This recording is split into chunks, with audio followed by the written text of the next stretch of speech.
3:44 in the afternoon here in Syracuse, New York. Good afternoon, everyone. What an exciting day this is turning out to be. Now, this would be wrapping up hour number 7 of our 16-hour show. So if this was NFL Red Zone, Scott Hansen here with you, alum 1993 in Syracuse, grad and host of NFL Red Zone. If this was Red Zone, we'd be wrapping up right now. I'd be saying one more look at every touchdown from every game, but this is halftime. So we got another 8 hours to go, and we are starting right now with more shows, including one centered on wellness. Seems fitting to do that right now. So we begin with New York Times best-selling author, motivational speaker, and podcaster, Gabrielle Bernstein. Syracuse, and I'm forever grateful for my experience there. I learned so much about myself personally, and I've carried that with me throughout my career and throughout my life personally and professionally. I'm so proud to be part of Boost the Cuse. For everything that Syracuse gave me, I'm thrilled to be able to give back to you today. Mm-hmm. And as a self-help book author and motivational speaker, I'm really proud to be able to share techniques for reducing anxiety, for feeling safer in your body. And one in particular is a heart hold. So whenever you're feeling anxious or feeling stressed out, place your hand on your heart and place your other hand on your belly. And just give yourself a moment to just breathe into your heart. As you breathe and relax, just let that heart hold give you a sense of safety inside. Do this whenever you feel anxious. Do this whenever you feel stressed out. Do this when you have a big exam. Do this whatever is up for you. Be well, Orange family. I hope that this serves you. I'm so happy I had a chance to connect with you today, and I hope you live a life beyond your wildest dreams. Gabrielle, thank you for that. I'm going to try that one around midnight here tonight when we are celebrating the end of our day of generosity and giving. So on this theme of wellness, we're just wrapping up a special hour of giving dedicated to those who love their pets. Isn't that all of us pet owners here? And so it's a fitting time to show you Pet Therapy at Syracuse University, a program made possible through the support of Kathleen Walters, president of SU's Board of Trustees. For the next 15 minutes, by the way, anyone who makes a gift will have the opportunity to receive a Syracuse University branded pet bandana. Pet owners, it's your time to step up and support. So this is Willis. We were so lucky. He's been such a wonderful dog. As soon as I get this scarf out, he comes running over and practically puts his head in the scarf because he really enjoys coming on these visits.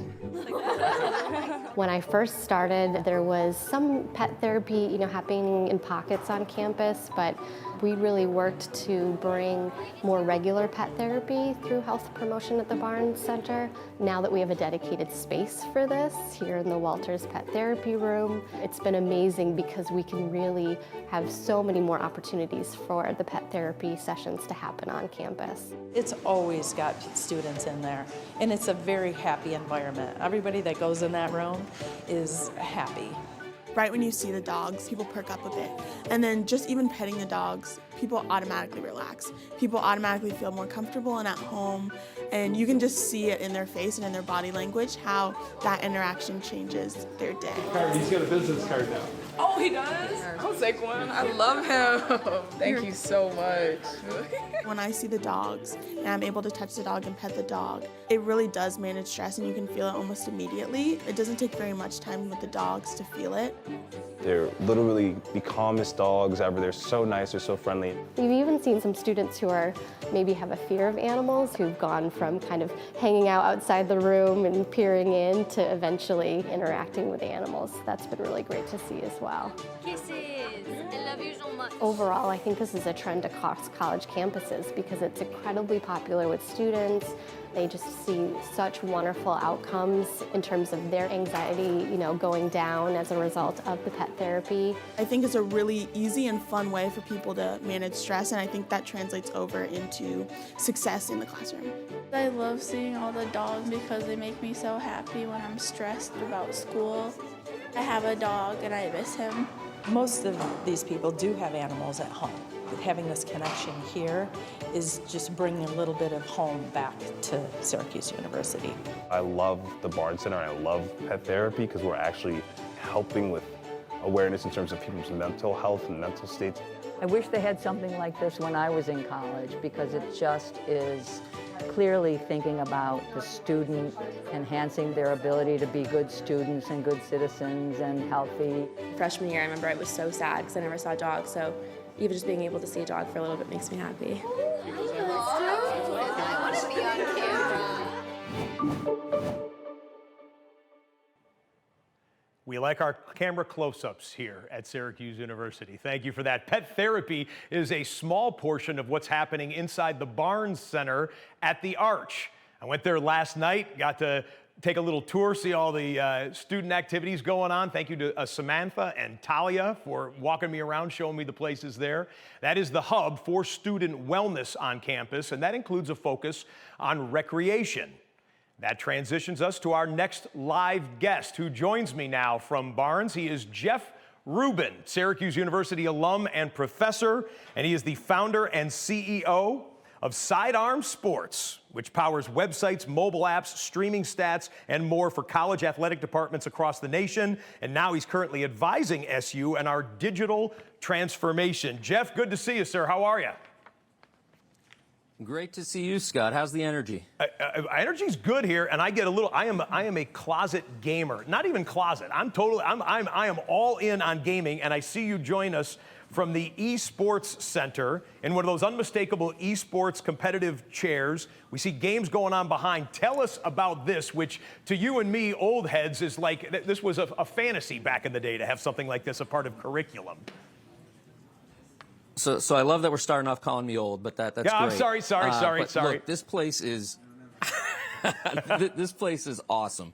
If you go around this room, there's 36 high-end PCs that are connected, high-speed internet access.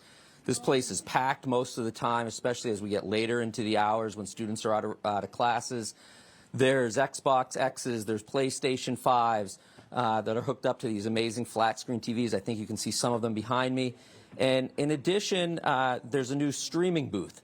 And these streaming booths are pretty wild, where as more and more students are coming in, they are influencers or they dream to be influencers. They can come in, reserve one of these streaming booths. It's got lights, it's got cameras, it's got a sound mixer, it's got a green screen. It's actually a blue screen, but we'll call it a green screen.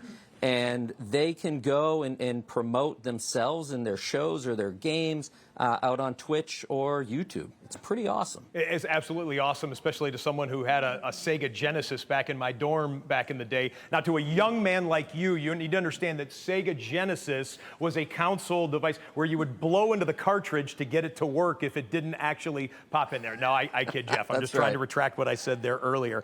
I'm sure some people tuning in right now would say, okay, wait a second, fun and games. Wait, are we actually talking a career path, an industry? People might not know we're talking about a multi-billion-dollar industry across the world outside of these walls at Syracuse University.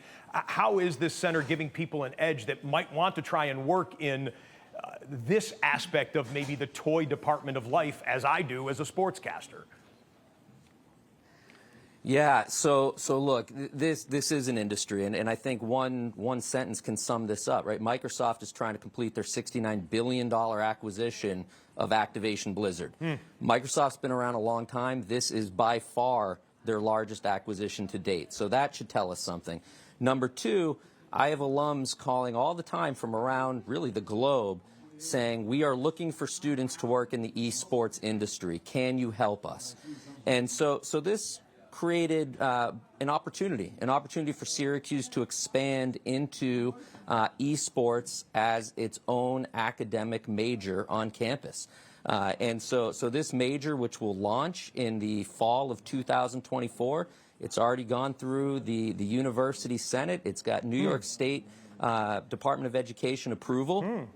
And this major in itself, Scott, is innovative in that it's the first major at Syracuse University that is duly owned, not a dual major, duly owned in our School of Newhouse and in the School of Sport Management, Fox School of Sport Management.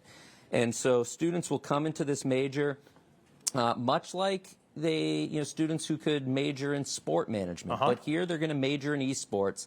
and they get the chance to choose one of 3 tracks. They can choose more of a business-oriented track, so e-sport, business and management. They can choose a track on media and design, and they can choose a track in communication. And the idea is we're going to be the first R1 institution, so first top research institution in the country to offer an esports major at a college or university. I love it. It's fascinating, and I hope you're encouraging those young men and women over there as we are over here in Newhouse and in my field, broadcast journalism. It's an entirely new world, and Syracuse, being a world-class institution, wants to be on the cutting edge of everything to set up our young students for success in life and in their careers. Let's talk a little bit about what's happening maybe 100 steps out the door from you right there at the JMA Wireless Dome. You, in your role with Sidearm, put you in one of the best seats in the house. Now, we've seen some of the improvements, some of the terrific things there. The massive scoreboard is great. The dome now has air conditioning. That, of course, was an entire side joke and subplot from 1980 when it opened all the way up until recent days and years here. What other improvements can we expect at the dome?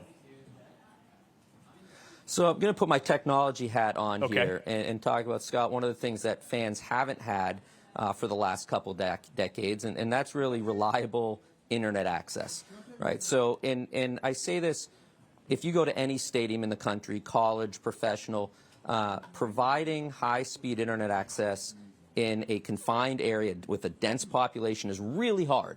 And so this is why when you now look at the dome, it's now named the JMA Wireless Dome. JMA happens to be a global leader in 5G technology. And so over the past year, I've been working alongside JMA.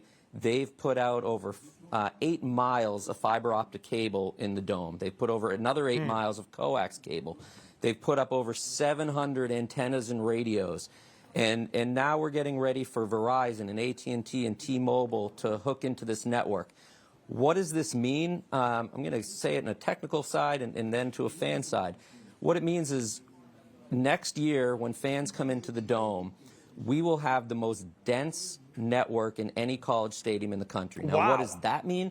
It means as a fan, you will be able to stream video. You will be able to post to social media. You will be able to follow live stats. You might be able to, down the road, order concessions from your seat and go pick it up or have it delivered.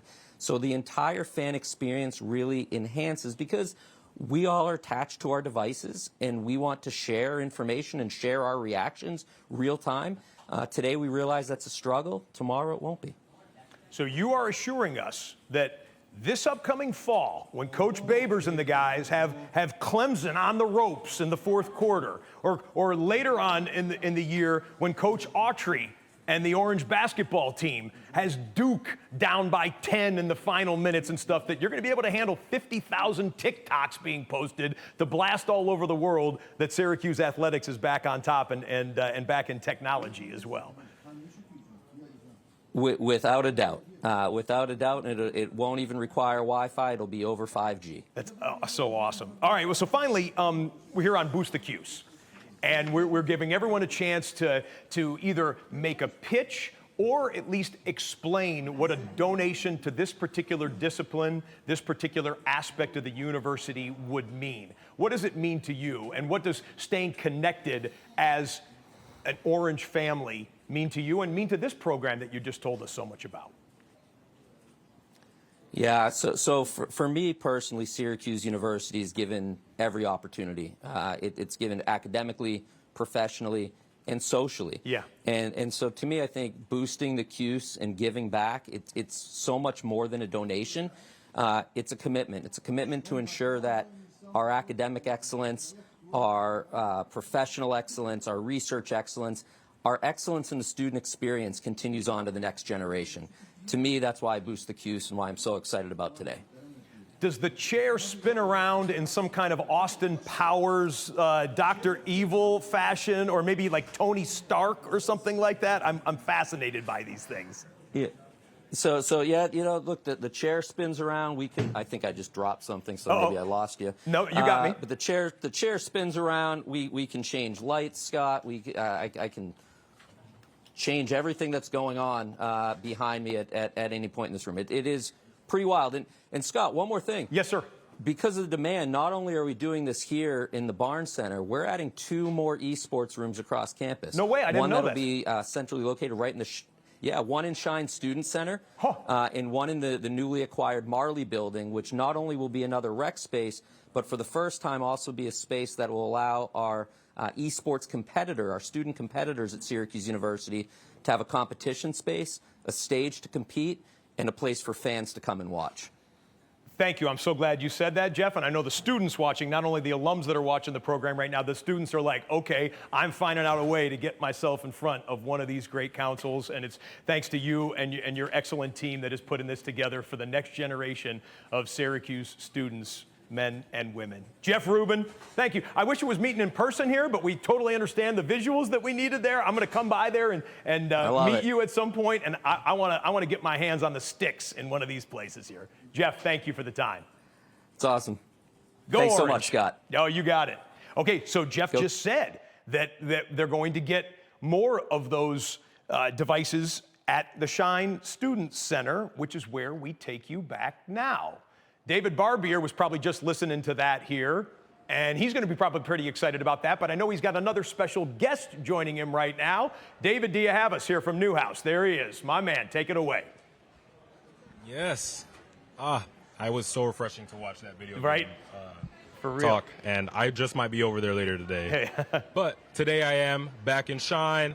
It is kind of dying down here, and today I am joined with Mary Grace Almendrez, who is our Vice President of Diversity and Inclusion here at Syracuse University. Now, she has recently joined us. This past June was her start date, and now she joins us here live. Mary Grace, how are you? I'm doing well, David. How are you? I'm good. Forgive me, it's Almendrez. Yes, perfect. Thank you, thank you. So talk to me. What has it been like stepping up to the role as a Vice President of Diversity and Inclusion here at SU?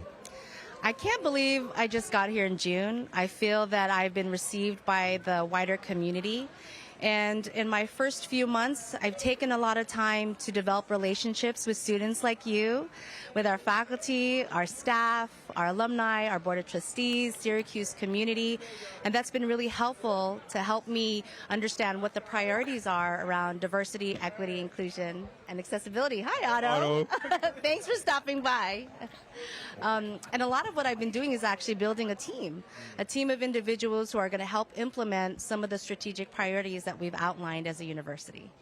So through your office, you oversee programs like Posse, which is a scholarship program I'm a part of. Yes. Talk to me about what it's like to work with scholars like me and among others. I will tell you, the first time I had the opportunity to interact with Posse scholars, it was a welcome event, and welcome back for our returning Posse scholars back in September in 119 Euclid, which is an affinity space for our Black students. And I will tell you, one of the most impressive aspects that I noticed of the Posse scholars was their level of confidence. Even our first-year Posse scholars, the way they entered the room, the sense of community they had already built among the different cohorts. And these are students who are coming from Miami, Florida. Very different climate, very different place than Syracuse University. But the way that they entered the space and they interacted with one another just showcased the level of confidence and showcased their leadership skills. I was so impressed. And I'm so happy that the Posse program is actually under the auspices of our office and the Office of Diversity and Inclusion, because I get to work with students such as you all the time. Yeah, you actually had the chance to go to the Posse retreat not too long ago. Talk about what that experience might have been like for you. Yes, so retreats are something I'm very familiar with. I actually did retreats all throughout my undergraduate experience. And to be able to go back to an experience that I had over 30 years ago with a group of students, their friends, with faculty, staff, mentors, and with colleagues from the Posse Foundation was really exciting for me, both to relive some of those positive memories of building friendships and relationships, but really to have open, honest, and deep conversations about issues that mattered most to our young people. And to be able to work in collaboration with colleagues from the Posse Foundation was something that showcases our partnership with the wider community and the ways in which we're building a network of support for our students. We and everyone at Posse really appreciate that. Thank you for being such an ally in that aspect. You're welcome. One of our topics for the retreat was truth and consequences. You were an activist during your time in undergrad. Yes. Please talk to us a little bit about that experience and how that carries over into who you are today. Sure. So about 25 years ago, when I was in college, a lot of the issues that young people are grappling with today, we also talked about then. Affirmative action, LGBTQ rights, undocumented immigrant rights. So when I see that these issues continue to be struggles and challenges that our young people are facing today, I realize even more so the importance of creating structural change so that we are addressing these issues with compassion, with love, with integrity, with a social justice and equity focus. And that experience has meant so much to me. As an administrator, I carry with me the hopes and the expectations of my classmates back when I was in college, all throughout the generations of students I've worked with up to this point. And so even though positions such as a vice president for diversity and inclusion doesn't interact with students on a day-to-day basis, the expectations, the hopes, all those dreams of those students I carry with me in all the spaces I go to, and I will always place students at the center of my work, regardless of what my role is at the university. Wow. I did hear that you were working on a DEIA fund. Can you talk to us a little bit about that and its importance today with Boost to Cuse? Thank you. Yes, it's a very new fund. I really want to thank our colleagues for helping us to develop that fund. We find that inclusion and belonging across all college campuses is a critical issue, particularly for our students, undergraduate and graduate students. And supporting the DEIA fund would help us to develop initiatives to support that. They include mentoring programs, retention interventions, recruitment strategies, affinity groups, but we're also doing things that support promising practices and research around diversity, equity, inclusion, and accessibility. So every other year, starting this fall, for example, we're going to be hosting a DEIA symposium that will highlight research and promising practices around DEIA, and this fund would help to support some of those initiatives. Hearing about all of your work makes me so excited to see where Syracuse is going, and with you at the helm, I'm sure they'll be in good hands. As we think about what this fund is to the students here, what do you want people to think about when they're thinking about giving back today for Boost to Cuse and specifically perhaps donating to your fund? Yes, I think about the ways in which we talk about being forever orange. And I want our students to have an experience where they did feel like they not only belonged, but that they thrived and they were able to be their best selves in and outside of the classroom. And that when they graduate, they give in ways not just in funding and gifts and donations such as during days like Boost to Cuse, but they give in their time and they give of their service to our incoming students and our current students. You know, I want students to feel like when they were here, they felt they were seen, they were heard, they mattered, and that we cared and loved them. Mary Grace, thank you so much for your time here today. You're welcome. Thank you, David, for the opportunity. Syracuse University is blessed to have Mary Grace at the helm of diversity, equity, and inclusion here on campus. And coming up, we have a performance from the Black Rain Step Team here from Syracuse University in the HERG.